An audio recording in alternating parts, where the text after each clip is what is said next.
Hola, los saluda la doctora Frida Díaz Barriga Arceo, profesora e investigadora de la Facultad de Psicología de la UNAM. Voy a tener el gusto de tener una charla con ustedes acerca de una diversidad de metodologías didácticas que permiten la concreción curricular en la educación básica.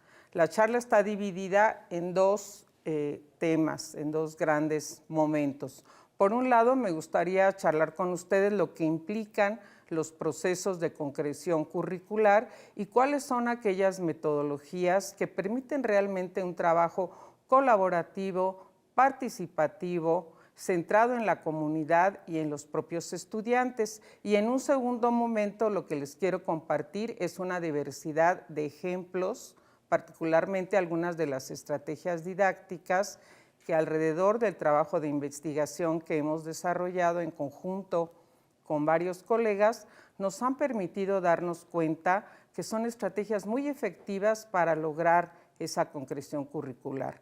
Quisiera también resaltar que todos los ejemplos que vamos a presentar en esta charla y en los videos asociados a la misma son trabajos que han desarrollado los profesores. Profesores como ustedes que día a día asumen el reto de la mejora de la educación y de lograr bienestar y aprendizaje para nuestros estudiantes. Quisiera iniciar con ustedes con una reflexión, lo que implica la concreción de una reforma curricular. Por un lado está el currículo oficial, que intenta ser el currículo para todo nuestro país y en el que está presente lo que es ese proyecto educativo para la formación de los niños, niñas y adolescentes mexicanos. Pero por otro lado enfrentamos la realidad de nuestros escenarios educativos, nuestros alumnos específicos, nuestras comunidades educativas, caracterizada por la gran diversidad que aquí podemos ver expresada. ¿Qué implica esto? Que la concreción curricular ocurre en diferentes niveles. Es un tránsito entre el currículo formal y el currículum real o vivido, que es en el que se expresa la posibilidad de que el profesor desarrolle sus propios programas, sus programas analíticos, a partir de los programas sintéticos que ha planteado la institución escolar. Por otro lado, vamos a encontrar también el currículum oculto, que es toda esa serie de experiencias, valores, incidencias que se van viviendo en el escenario educativo y que, por supuesto, también convocan a la tarea de los docentes para transformar esas realidades y para encontrar las mejores formas, estrategias didácticas, principios educativos para expresar y lograr esas metas de aprendizaje y de bienestar con los estudiantes. Quisiera decir también que la concreción curricular requiere cambios sistémicos. Por un lado, tenemos que encontrar que la concreción de las propuestas requiere condiciones para esa transformación. Eso va a ser sumamente importante. Requiere también centrar nuestro trabajo en los actores del currículum. De entrada, profesores, de entrada, estudiantes, de entrada también todas las personas que cubren un papel importante en la gestión educativa en los centros escolares. Pero en este caso en particular, y a lo largo de la charla, yo quisiera destacar la importancia que tiene crear ambientes de inclusión educativa y ambientes donde las emociones permitan generar bienestar y disposición para el aprendizaje. Otro gran reto como área de concreción y oportunidad que encuentro, estoy segura que ustedes también, porque esto lo he encontrado con muchos de los profesores de nuestros distintos estados de la República, es la importancia de utilizar de una manera diferente las tecnologías de la información y comunicación, como artefactos culturales, como instrumentos de mediación que nos permitan allanar esa importante brecha digital que se encuentra en nuestro país y que creo que fue más que evidente en este tiempo pandémico que recientemente hemos vivido. Creo que pues algo muy fortalecedor de este nuevo proyecto educativo es que está pensado en los derechos de las personas, en la importancia del desarrollo humano integral y busca promover espacios de justicia social. El programa tiene una serie de fundamentos que me parecen indiscutiblemente relevantes, que además están acordes a los cambios curriculares que se están realizando en otros países del orbe. Y bueno, pues me parece que esto va a permitir que pongamos como prioridad del proyecto una diversidad de grupos en condición de vulnerabilidad o de exclusión o de no haber recibido debidamente los beneficios de la educación.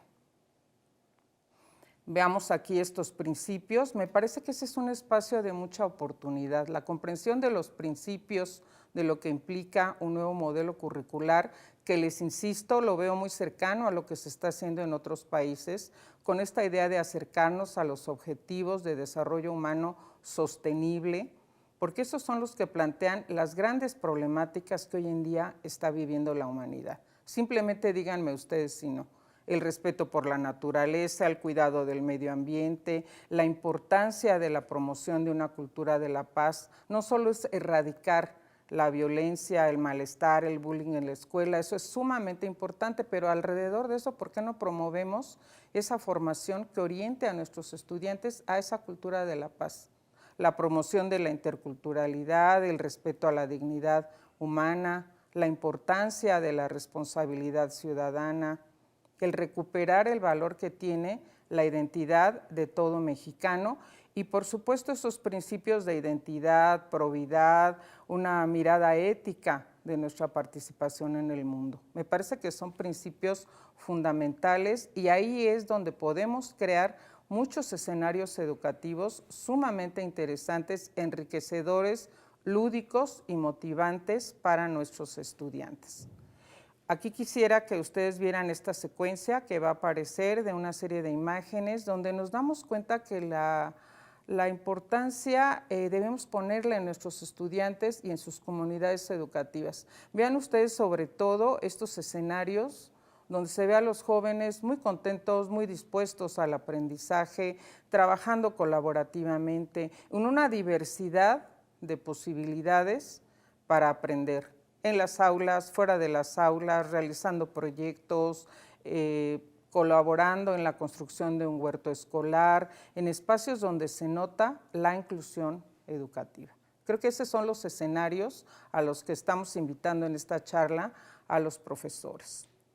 Es innegable que estamos en una nueva normalidad educativa. Considero que no podemos estar en la nostalgia de regresar a lo que antes hacíamos en los centros escolares después del evento pandémico que hemos vivido. Eso nos tiene que llevar a pensar en transformaciones muy importantes para la educación. Por un lado, tenemos que comprender que estamos en una nueva ecología del aprendizaje, como dice César Coll, y en una nueva ecología de la comunicación, como plantea Scolari. Eso ha transformado la sociedad y eso tiene que transformar también el escenario educativo. Tenemos realmente que centrar en el aprendiente las experiencias educativas. Claro, el contenido es muy importante, las disciplinas académicas también, la ciencia también, pero ¿qué ciencia, qué aprendizaje, qué contenidos al servicio del bienestar, del desarrollo humano y de la sostenibilidad? Por eso es que considero que la enseñanza situada, los enfoques experienciales, las metodologías comunitarias son esos recursos indispensables para que los profesores puedan lograr la concreción curricular de principios como los que hemos mencionado. Nuestros escenarios educativos se caracterizan por la falta de justicia social. No son escenarios suficientemente inclusivos. Tenemos que repensar de qué manera vamos a generar educación para la inclusión de todas y todos los estudiantes, sin distinción de género, sin distinción de origen étnico, sin distinción de religión, sin distinción de su preferencia sexual, tengan o no tengan discapacidades, aunque fíjense que pienso que todos tenemos discapacidades, ¿no creen? Al menos la estadística dice que el 70% de las personas, ustedes y yo, y cualquier persona en la que ustedes piensen, en algún momento vamos a vivir una discapacidad, sea permanente o sea pues transitoria. Entonces creo que tenemos que abrazar el tema de la inclusión como un tema central en los escenarios educativos. Otro gran aspecto a trabajar, que creo que también no tenemos suficientemente tematizado, por algo será que en los datos duros de la pandemia nos damos cuenta que las mujeres quedaron más rezagadas que nadie más durante este evento, que cuando se ven los datos de quién abandonó la escuela o quién se rezagó o quién tuvo que quedarse en casa a cuidar a los familiares enfermos o la realidad misma de nuestras profesoras, hay todo un tema de género a atender.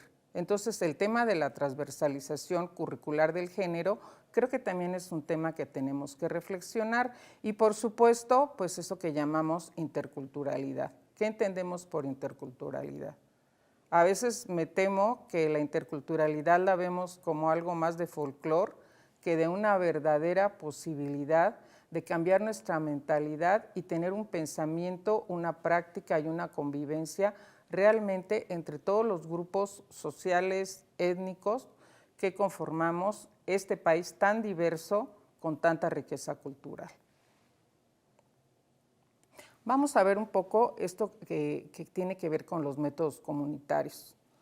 Yo quisiera comentarles que en particular considero que hay 3 enfoques que son muy importantes. Desde mi punto de vista deberían estar presentes en la formación de los estudiantes de magisterio, desde que están los alumnos formándose en las escuelas normales o bien en esas experiencias educativas para la formación del profesor en servicio.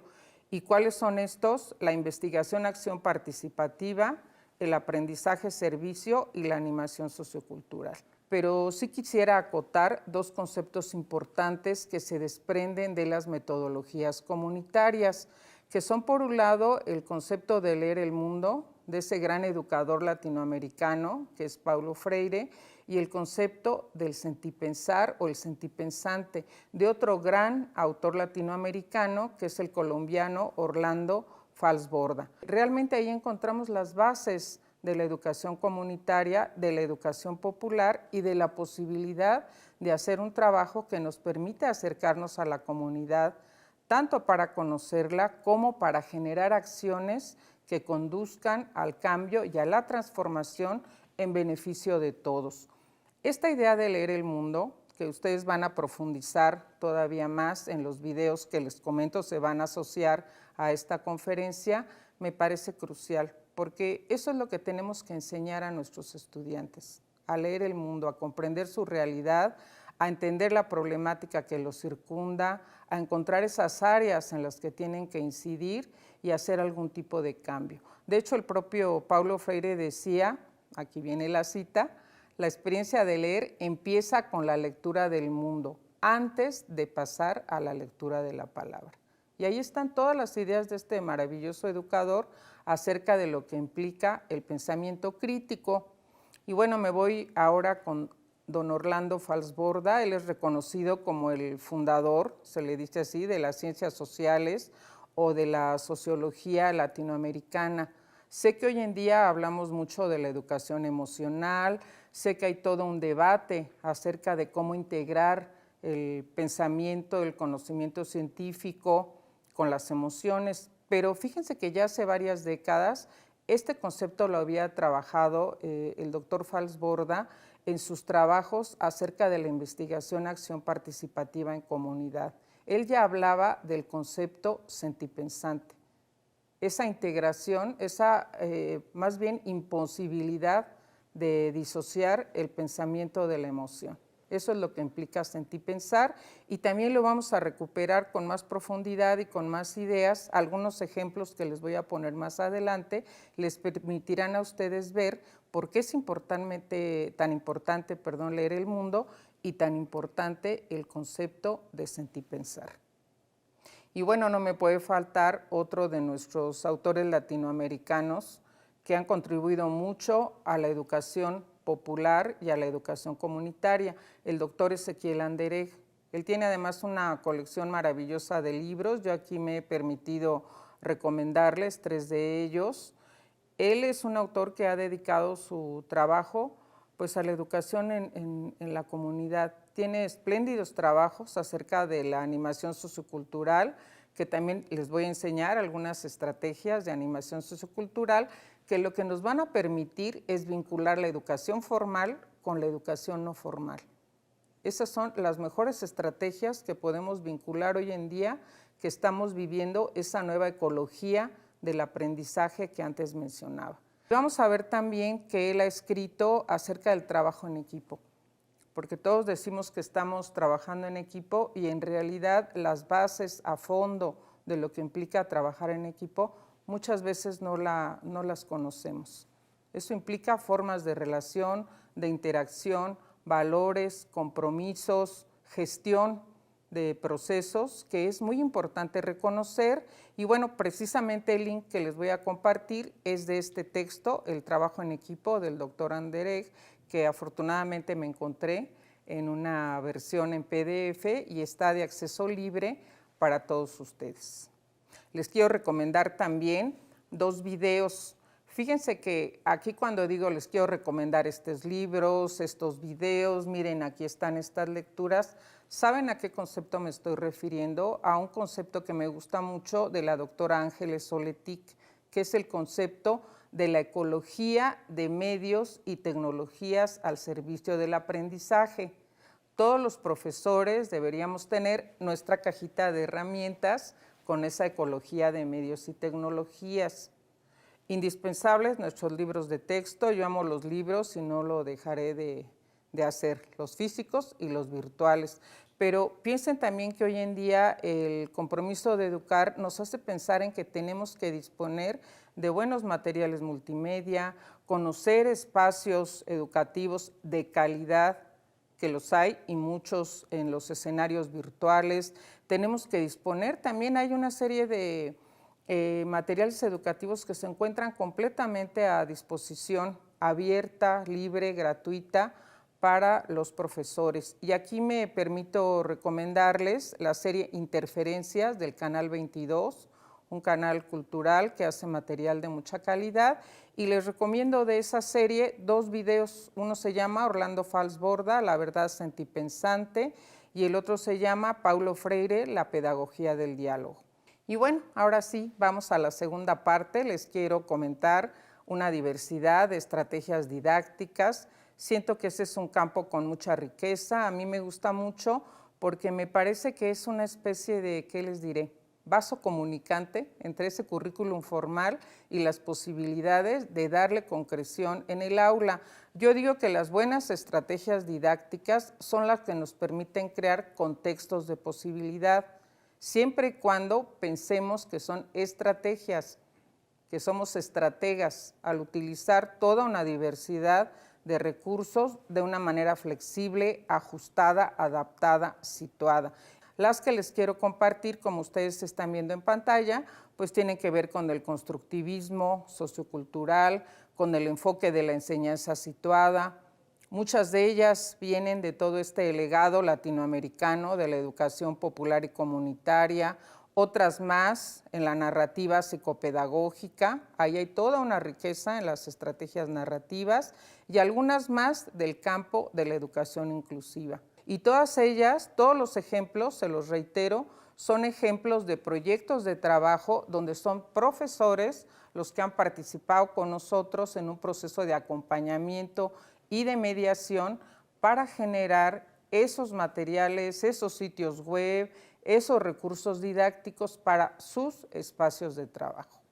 Aquí simplemente en esta imagen pues menciono algunas de ellas, seguramente hay muchas más. Este es solo un ejemplo de lo que considero que nos permite lograr una concreción curricular interesante a través de lograr participación en la comunidad, de desarrollar pensamiento crítico, de acercarnos a leer el mundo, de acercarnos a experiencias sentipensantes y a conocimiento llevado hacia la práctica. Los casos de enseñanza, los relatos digitales, los portafolios de aprendizaje, el aprendizaje visual y multimedia, el aprendizaje por proyectos. Hoy en día hay algunas novedades, como los proyectos STEAM, que nos quieren acercar a la interdisciplina, nos quieren fortalecer esas competencias digitales que tanta falta nos hacen y tienen también la posibilidad de pensar en la transversalización curricular. Varios de estos proyectos enfatizan mucho algo que ya he mencionado, la posibilidad de hacer transversalización curricular de género. Otras metodologías se centran en el aprendizaje basado en problemas, el aprendizaje basado en el juego, lo que ya he comentado de la animación sociocultural, en comunidades, en redes sociales. Ese espacio de las redes sociales, por favor, estimados profesores, no lo dejen a un lado. Es un espacio que puede ser sumamente creativo para generar proyectos educativos y ahí ustedes van a conectar mucho con esas necesidades e intereses de los niños, niñas y jóvenes hoy en día. Me gustaría primero hablar de los proyectos STEAM.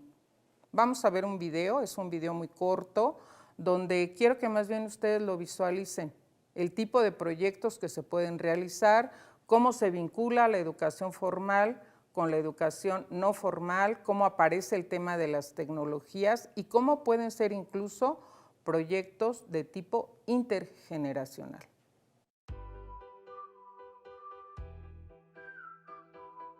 Hola, ¿qué tal? Mi nombre es María Luisa Morales Bautista. Soy integrante del Grupo de Investigación en Docencia, Diseño Educativo y TIC-HIDER de la Facultad de Psicología de la UNAM. Y hoy te traigo las 10 cosas que quieres saber sobre los proyectos STEAM. ¡Vamos a ello!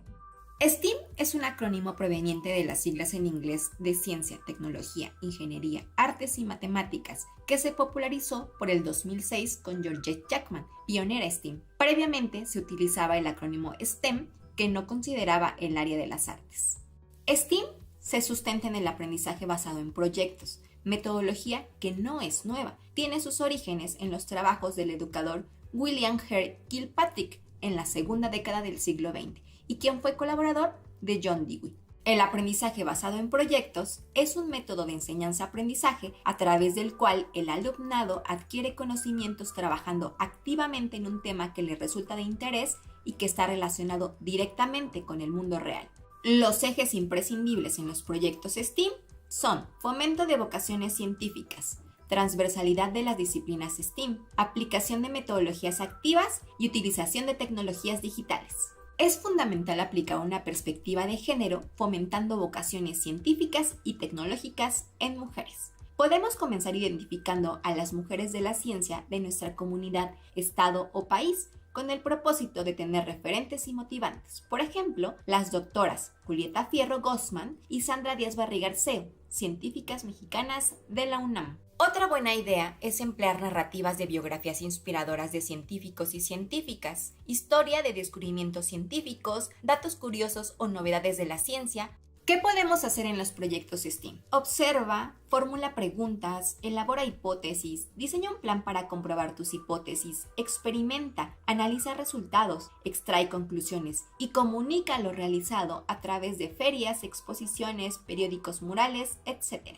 Plantea y desarrolla proyectos. Diseña, fabrica y evalúa diferentes prototipos o modelos para generar o utilizar productos que den solución a una necesidad o problema de forma creativa y en equipo, por ejemplo, en temas de inclusión o sostenibilidad. Genera tus propios robots. Implica la robótica educativa en el aula. Puedes realizar desde una carrera de arañas con cartulinas, popotes, cinchos de plástico y plumones para decorar, hasta arañas con cartón y una pila, que te posibilitará involucrar una diversidad de temas. También puedes llevar a tu aula la realidad aumentada, con aplicaciones como Quiver, que te permitirán animar en 3D tus creaciones. ¿Por qué implicar STEAM? El estudiantado trabaja en equipo y aprende a tomar decisiones conjuntas, aumenta la capacidad para la resolución de problemas de manera creativa, impulsa habilidades comunicativas, se aprende a través de la experimentación, se dispara la imaginación y las ganas de crear. ¡Bonus! ¿Sabías que México tiene un récord Guinness en robótica pedagógica logrado por el doctor Enrique Ruiz Velasco de la UNAM, gran impulsor de los proyectos STEAM? En 2014, el doctor Ruiz Velasco logró el récord Guinness al encabezar la construcción de inicio de 280 robots en Puebla, que serían controlados desde Ciudad de México. La actividad fue concretada por niños y niñas que superaron la meta al llegar a los 1,863 robots. Hay variedad de cursos y materiales físicos y en la red, en donde podemos aprender mucho más del tema. Les compartimos una caja de herramientas didácticas STEAM que está accesible en el QR que aparece al final del video. Contiene manuales de actividades, videos, sitios web y más. Y los invitamos a adentrarse al mundo STEAM.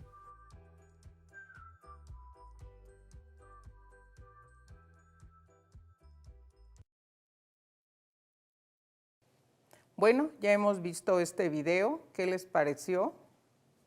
Espero que les haya desatado muchas imágenes creativas, generativas, para pensar ustedes qué tipo de proyectos STEAM podrían realizar.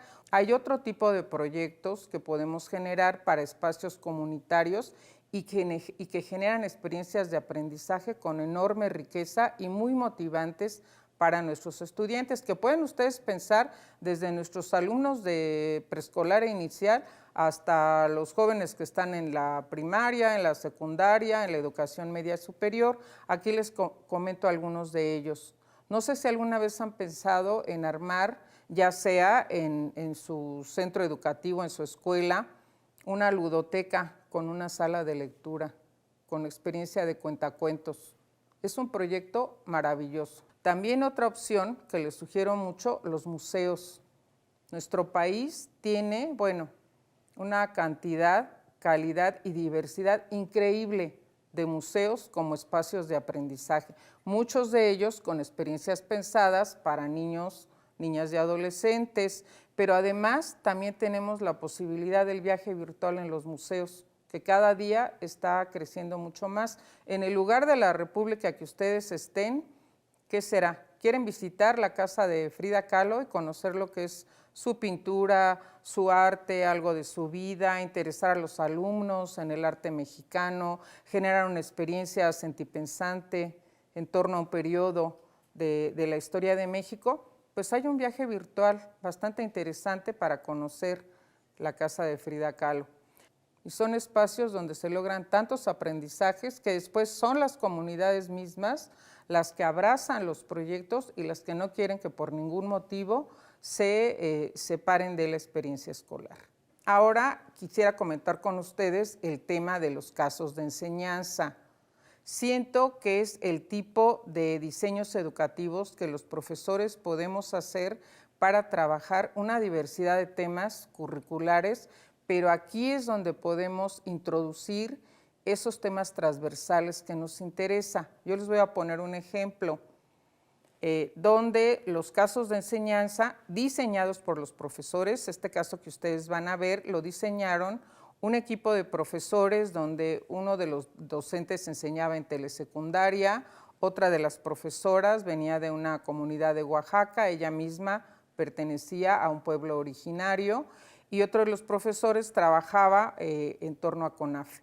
Entonces ellos decidieron en un taller que nosotros dimos sobre casos de enseñanza, trabajar este caso, que es un caso que habla del tema de la discriminación a las comunidades originarias y tiene perspectiva de género e intercultural. Fíjense los tres aspectos que coinciden, vinculado directamente al currículum, porque los casos de enseñanza se vinculan directamente con el currículum. Son experiencias educativas donde los alumnos tienen que indagar, buscar información, lograr aprenderse una serie de conceptos. ¿Qué es interculturalidad? Cuando hablamos de género, ¿de qué estamos hablando? ¿Qué es la discriminación? ¿En México hay discriminación? Ah, caray, la Constitución dice que no, pero la realidad, ¿qué nos dice? Vamos a leer esa realidad. ¿Y a quién se discrimina y por qué motivos? ¿Y qué podemos hacer para evitar ese tipo de situación? Entonces, todo eso es lo que se aborda en los casos de enseñanza, y en estos ejemplos, o en este que vamos a ver en particular, se hace a través de videos educativos, que creo que esa es otra habilidad muy interesante que podemos desplegar los profesores. Hay muchísimo material de video que podemos utilizar con fines educativos de mucha calidad y que nos permiten utilizar narrativas con sentido profundo. Aquí creo que fue una de las mayores virtudes de los profesores en estos proyectos que realizaron con mi grupo de investigación, ser curadores, dirían los colegas, de buenos videos educativos en los cuales había muchos mensajes para trabajar con sus estudiantes. Este caso, como ustedes lo van a ver, está vinculado a las asignaturas de Historia y de Educación Cívica. Procedamos, vamos a ver el video. Aquí estamos en el inicio del caso de enseñanza, donde ustedes pueden ver la planeación que se hizo del mismo. Encontramos el objetivo educativo que tiene el caso, tanto el general como los específicos, la vinculación con el currículum, que es muy importante, que puede ser viendo esta programación con formación cívica y ética y con los cursos de historia, considerando que hay varios temas con los que se puede vincular y realizar una adaptación, los alcances del caso, en cuanto a qué es lo que se espera del mismo y qué aprendizajes se van a lograr. Por supuesto, los aspectos socioemocionales, que yo resaltaría aquí el tema de la sensibilidad cultural y la empatía. Y bien, la población a la que se dirige, en este caso estudiantes de secundaria, y una sinopsis, por supuesto, de lo que trata la narrativa y cuál es su sentido profundo y los ejes analíticos que vamos a asumir. Para empezar el caso, se plantea el video, que es donde viene la narrativa y la problemática principal. Las preguntas, recuerden que preguntas y narrativas son el núcleo central de un caso de enseñanza. Vemos aquí distintos tipos de preguntas para el análisis del mismo y hay dos actividades. En una de ellas lo que se busca es analizar por qué se da la violencia y qué manifestaciones tiene en varios contextos. En el otro queremos saber cómo se generan las situaciones de empatía hacia otras personas. Y bueno, pues también nos interesa mucho el cambio de actitud y sobre todo pensar por qué ocurre la discriminación y de qué manera es que ésta se manifiesta en distintos contextos. Bueno, pues, ¿qué les pareció esta probadita de este caso de enseñanza? Por supuesto, ustedes tienen aquí el link para que lo puedan ver completo. Espero que se hayan dado cuenta cómo la evaluación procede con instrumentos de evaluación auténtica y el caso viene acompañado, además del video, de una serie de materiales de lectura y de actividades para la aplicación del conocimiento. A mí lo que más me gustaría es que sean ustedes los que se animen a preparar sus propios casos de enseñanza. Yo les quiero compartir con muchísimo gusto, lo pueden descargar gratuitamente del acervo de la UNAM, este pequeño libro que hemos preparado con el pedagogo Abraham Heredia, una servidora, sobre casos de enseñanza. Ahí ustedes encontrarán la metodología para hacer casos como el que hemos visto y van a encontrar muchos ejemplos, tiene códigos QR, tiene links, tiene una serie de videos educativos que espero que les ayuden a apropiarse de esta metodología. Les dejo aquí el link, lo pueden descargar del repositorio de acceso abierto de la UNAM y es completamente gratuito. Vamos a encontrar, como ya les había dicho, un video adicional asociado a esta charla donde ustedes van a poder aprender a diseñar o van a profundizar más en lo que aquí ha sido esta pequeña capsulita sobre la posibilidad de crear casos de enseñanza.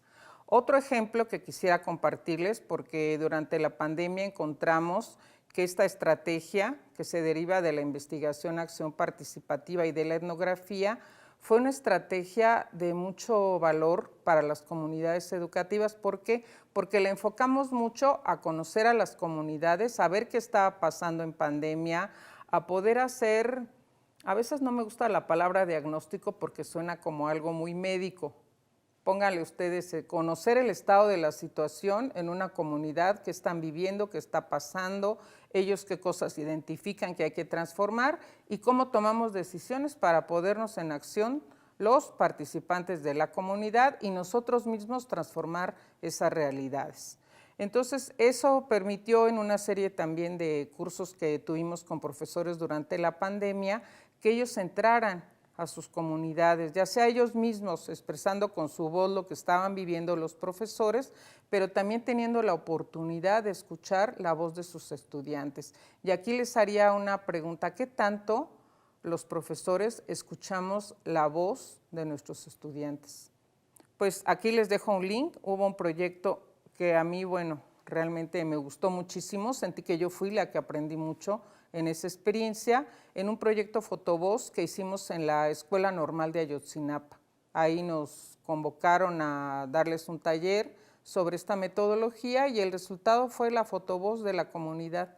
Profesores de alumnos de Ayotzinapa nos hablan de su escuela normal, de su historia, de su modelo educativo, de su identidad como profesores de escuelas rurales. Les invito a que lo conozcan. Van a encontrar precisamente otro de los videos que les menciono asociados a este proyecto, trabajando la estrategia de fotovoz, y solo también como una probadita para que ustedes vean cómo llevar la fotovoz a un escenario escolar, les pongo este ejemplo. Fue de los proyectos que les menciono con profesores durante pandemia. Este es un proyecto que me gustó muchísimo, de profesoras muy comprometidas con sus niños en el estado de Aguascalientes, en México. Y este es el proyecto Fotovoz que ellas decidieron hacer. Ellas querían escuchar a sus niños, cómo estaban viviendo el confinamiento, cómo estaban aprendiendo, quién les ayudaba, si los materiales de Aprende en Casa tenían o no tenían un sentido, una utilidad, si estaban comprendiendo los contenidos educativos a la distancia. Y el proyecto Fotovoz, que implica siempre tomar imágenes de la comunidad, las toma la comunidad, no mandamos a un fotógrafo experto, no tenemos a este equipo que yo tengo aquí de personas tan expertas en la videograbación, sino somos los participantes, la gente de a pie con nuestros teléfonos, que tomamos fotografías de nuestra realidad, las narramos o creamos un pequeño audio también con nuestro telefonito acerca de esas realidades y después hay una puesta en común para esa discusión. Vean cómo vuelve a aparecer la idea de leer el mundo, leer nuestra realidad y la idea de que somos seres sentipensantes, porque afloran nuestros pensamientos y afloran nuestras emociones. Aquí las maestras decidieron hacer la fotovoz utilizando la mediación de las tecnologías. Todos estábamos confinados, no nos podíamos ver. ¿Cuántas personas decían que la tecnología impedía la emoción, impedía la comunicación, que era el medio más deshumanizante posible? Pues perdónenme que les diga que eso es el uso que le damos, porque vean aquí, las maestras decidieron hacer una especie de periódico, el periódico o la gaceta del centro escolar, de la escuela de sus niños, que llamaron Voces de la Educación a Distancia. Y ahí precisamente que se publicaba con una aplicación libre, gratuita, que se encuentra en internet, donde aparecen pequeños videos de sus chicos. Todos son niños de primaria, hablándonos de cómo están viviendo la pandemia, compartiendo una serie de audios. Y después esto se socializaba y permitía la conversación y la comunicación entre los niños. Ustedes saben que de las cosas que más se quejaron nuestros chiquitos pues fue no tener contacto con sus compañeros, no poder socializar, sentirse precisamente, como dice aquí el periódico, aburridos y abandonados. Yo aquí en esta imagen que están viendo destaco algunas de las cosas que decían los niños. No hay quien me explique, me enojo con mi maestro, nos deja mucha tarea. Mi hermano es el que pasa más tiempo conmigo. Claro, los padres están trabajando, no pueden ser los maestros de los alumnos. Prefiero estar en la escuela, estoy estresada, mi internet falla, ¿verdad? Entonces vean todas las posibilidades que nos da la fotovoz. También la pueden llevar a temas de carácter académico. Podrían tal vez hacer una fotovoz sobre cómo vemos el ambiente en mi comunidad escolar, qué problemas hay con el agua, con el cuidado de los parques, con la manera en que se tira la basura, y hacer a lo mejor un periódico o en otro formato la experiencia de fotovoz acerca de qué pasa con el cuidado del ambiente, ¿verdad? Entonces los temas ustedes se los dan, los niños y los jóvenes se los dan. Siento que todas las estrategias que les he presentado implican cambios importantes, por eso yo decía cambios sistémicos, cambios de mentalidades, cambios en nuestras prácticas educativas, crear otros contextos de posibilidad. Espero que llegado a este punto todos esos conceptos les hagan a ustedes sentido. Y bueno, voy cerrando mis comentarios. Otro tema central, que nada más lo voy a dejar esbozado, es el de la educación socioemocional. Espero que ustedes con la charla que hemos tenido puedan reflexionar en esa gran pregunta que se hacen los profesores, al menos a mí me la hacen mucho. varios docentes me dicen, es que, mire, a nosotros no nos toca la educación socioemocional, no somos psicólogos, no somos psiquiatras, no somos orientadores sexuales, no sabemos qué hacer en el caso de detectar situaciones que consideramos pues que nos rebasan completamente, y lo entiendo y les doy la razón, pero hay cosas que sí le corresponden al docente y que directamente están vinculados con la educación socioemocional. Espero que con los ejemplos que aquí hemos visto se den cuenta que al docente sí nos toca generar un buen clima de aula, que al docente sí nos toca evitar que nuestra aula sea una aula de discriminación, de maltrato o de marginación de algunos estudiantes. Al docente sí nos toca ser un ejemplo de una relación interpersonal respetuosa, de una forma de hablar no sexista, de una manera de tratar al otro, sea quien sea, como persona. Eso sí nos toca a los profesores. Y sí nos toca entender que desde esa cualidad sentipensante de nuestros alumnos, las emociones siempre van a estar presentes. Y en nuestros proyectos educativos, en nuestros programas analíticos, el tema de lo emocional siempre va a aparecer. Y si hay cosas que sentimos que nos rebasan, que son temas que tienen que ser atendidos por otro tipo de profesionales, bueno, pues está precisamente esa opción que implica que la institución educativa logre construir un tejido social de apoyo y de canalización para muchos de nuestros estudiantes. No lo abordaremos en este video, pero creo que es muy importante trabajar el tema de la innovación. Tenemos que hacer de las prácticas evaluativas. Tenemos que hacer una innovación, como hoy se dice, muy disruptiva de lo que hacemos al evaluar.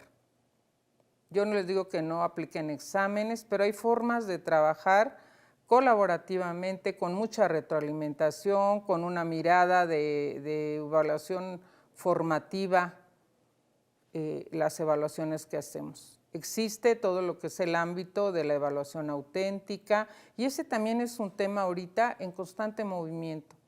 Espero que ese también sea un motivo principal para que ustedes piensen y replanteen la experiencia educativa en el aula. Creo que también hay que aclarar que no es la idea, porque eso también me lo han comentado colegas docentes, me han dicho, no, es que ahora lo que se espera es que todos pasen, ya nadie reprueba. Todos con el hecho de haberse parado algún día en la escuela, tienen ya sus 6 y todos pasaron. No hay evaluación, ya no habrá evaluación. No es así, definitivamente no es así, no es el espacio para que profundicemos, pero por supuesto que hay evaluación. La evaluación, sus 3 momentos son importantes, el diagnóstico, el formativo y el sumativo. Se le está dando mucho peso a la evaluación formativa, que yo sé que ustedes también la han practicado toda la vida, pero hay que profundizarla, conocer más posibilidades asociadas a las estrategias didácticas que hemos mencionado y pensar que la evaluación es para comprender y mejorar nuestra docencia, el aprendizaje de los chicos y en general pues la experiencia educativa en las escuelas. Desde esa mirada creo que tenemos que repensar la evaluación. Y bueno, ya finalmente me voy despidiendo de ustedes. Gracias por su atención. Les voy a dejar el link del sitio web de nuestro grupo de investigación. Ahí encontrarán más ejemplos de todo lo que aquí hemos charlado. Aquí les comparto este código QR. Por favor, sean tan amables de captarlo con su teléfono celular y de ahí pueden descargar completa esta presentación. Todos los links que encontrarán en ella están activos, de ahí pueden descargar los materiales que les menciono y pueden también acceder a los videos que les he comentado y a una serie de espacios que espero sean de interés para ustedes. Les reitero, les recuerdo, asociada a esta charla hay 4 videos educativos, 4 clips cortitos, no duran más allá de 5 minutos cada uno, donde ustedes podrán aprender lo que son los casos de enseñanza, cómo preparar un proyecto fotovoz, los principios clave de lo que es el diseño universal para aprender y cómo podemos lograr un aula inclusiva y cómo trabajar esos proyectos tan interesantes e innovadores que son los proyectos STEAM. Bueno, pues me despido de ustedes. Muchísimas gracias por su amable atención y deseándoles el mayor éxito en esa práctica tan importante que es la práctica docente. Muchísimas gracias.